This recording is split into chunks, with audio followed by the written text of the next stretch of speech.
கல்வி நிதி விவகாரத்தில் தமிழக அரசு அரசியல் செய்ய வேண்டாம் என மத்திய கல்வித்துறை அமைச்சர் தர்மேந்திர பிரதான் கூறியிருக்கிறார். அண்மை செய்தியை பார்க்கிறோம். ஆர்டிஇ நிதி தொடர்பாக நீதிமன்றம் வழிகாட்டுதல்களை வழங்கியிருப்பதாகவும் மத்திய அமைச்சர் தர்மேந்திர பிரதான் தெரிவித்திருக்கிறார். கல்வி நிதி விவகாரத்தில் அரசியல் வேண்டாம் என தமிழக அரசுக்கு மத்திய அமைச்சர் வலியுறுத்தியிருக்கிறார். ஆர்டிஇ நிதியில் முதன்மையான பங்களிப்பாளர் மாநில அரசுதான் என நீதிமன்றம் கூறியுள்ளது என்று தர்மேந்திர பிரதான் கூறியுள்ளார்.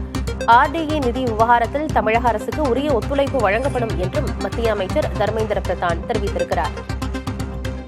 விவரங்களோடு செய்தியாளர் விக்னேஷ் முத்து இணைந்திருக்கிறார். விக்னேஷ் முத்து, தமிழகத்திற்கான கல்வி நிதியை மத்திய அரசு இன்னும் விடுவிக்கவில்லை. அது தொடர்பாக தமிழக முதலமைச்சரும் தமிழக அரசு சார்பாகவும் தமிழகத்தைச் சேர்ந்த பிற கட்சியினரும் கூட மத்திய அரசை தொடர்ச்சியாக வலியுறுத்தி வருகின்றனர். ஆனால் தர்மேந்திர பிரதான் ஒரு விளக்கத்தை கொடுத்திருக்கிறார். இதில் தமிழக அரசு அரசியல் செய்கிறது, இனி அது வேண்டாம் என்று அவர் பேசியிருக்கிறார். கூடுதல் விவரம் என்ன? சென்னை ஐஐடியில் நடைபெற்ற திங்க் இந்தியா நிகழ்ச்சியில் கலந்து கொண்டு மத்திய கல்வித்துறை அமைச்சர் தர்மேந்திர பிரதான் பேசினார். அதனைத் தொடர்ந்து செய்தியாளர்களை சந்தித்த போது செய்தியாளர்கள் எழுப்பிய கேள்விக்கு பதிலளித்த அவர், தமிழகத்தை பொறுத்தளவு கல்விக்கான நிதி தொடர்ச்சியாக மத்திய அரசு ஏன் வழங்கவில்லை, அதற்கான காரணம் என்ன என நாம் கேட்ட பொழுது, மத்திய அரசை பொறுத்தளவு மத்திய கல்வித்துறையிலிருந்து தமிழகத்திற்கு ஒவ்வொரு ஆண்டும் என்னென்ன திட்டங்களின் கீழ் நிதி வழங்க வேண்டுமோ அதனை நாங்கள் முழுமையாக வழங்கி வருகிறோம். மிக முக்கியமாக PM போஷன், அதாவது மத்திய அரசின் அந்த மதிய உணவு திட்டத்திற்கான நிதி ஒவ்வொரு ஆண்டும் தொடர்ச்சியாக வழங்கப்பட்டிருக்கிறது. இந்த ஆண்டுக்கான நிதி கூட ஏற்கனவே நாங்கள் முழுமையாக விடுவித்து விட்டோம். ஆனால் நீங்கள் கேட்பது போன்று இந்த மத்திய அரசின் சமஸ்கிர சிக்ஷா உள்ளிட்ட திட்டத்திற்கு மட்டும்தான் நிதி என்பது வழங்கப்படவில்லை. தமிழக அரசு ஏற்கனவே இந்த திட்டத்திற்கான அந்த ஒப்பந்தத்தில் கையெழுத்திட்டிருக்கிறது. அந்த ஒப்பந்தத்தின்படி நடந்து கொண்டால் உடனடியாக அந்த நிதி என்பது விடுவிக்கப்படும். ஆனால் தமிழக அரசை பொறுத்தளவு இந்த விஷயத்தில் மட்டும், அதாவது சமஸ்கிர சிக்ஷா அந்த திட்டத்தில் மட்டும் அரசியல் செய்கிறது. அவர்களுக்கு இதில் மாணவர்களின் நலனை காட்டிலும் உங்களுடைய அரசியல் முக்கியத்துவம் என தமிழக அரசு தான் கருதுகிறது.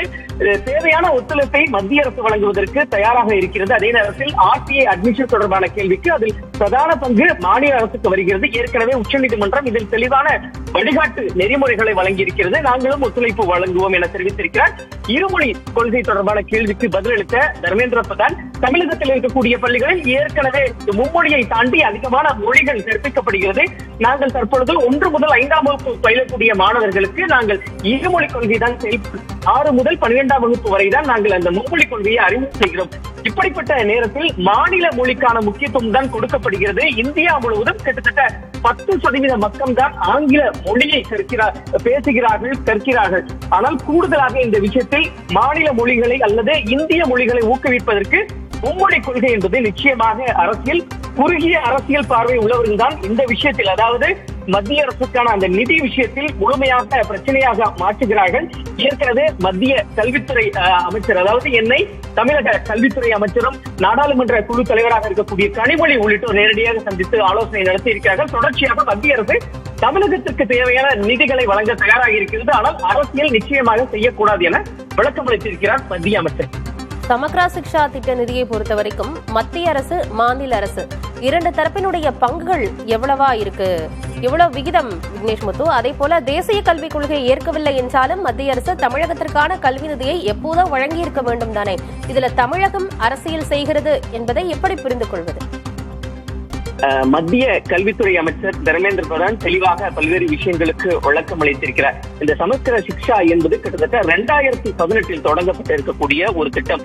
இந்த திட்டம் என்பது காலர் பள்ளி முதல் இருக்கக்கூடிய 12ஆம் வகுப்பு வரை மாணவர்களுக்கான ஒருங்கிணைந்த திட்டமாக பார்க்கப்படுகிறது. இதனுடைய நோக்கத்தை பொறுத்தளவு மத்திய அரசு, அதாவது மத்திய அரசு இந்த திட்டத்தின் கீழ் தமிழகத்தில் செயல்படுத்துவதற்கு ஒரு ஒப்பந்தம் போடப்பட்டிருக்கிறது. அதாவது MOSக்கு தமிழக அரசு ஏற்கனவே முழுமையாக கையெழுத்திட்டு இருக்கிறது. ஆனால் அந்த ஒப்பந்தத்தில் கையெழுத்தது போன்று தமிழகத்தில் சில திட்டங்கள் முழுமையாக அமல்படுத்தவில்லை.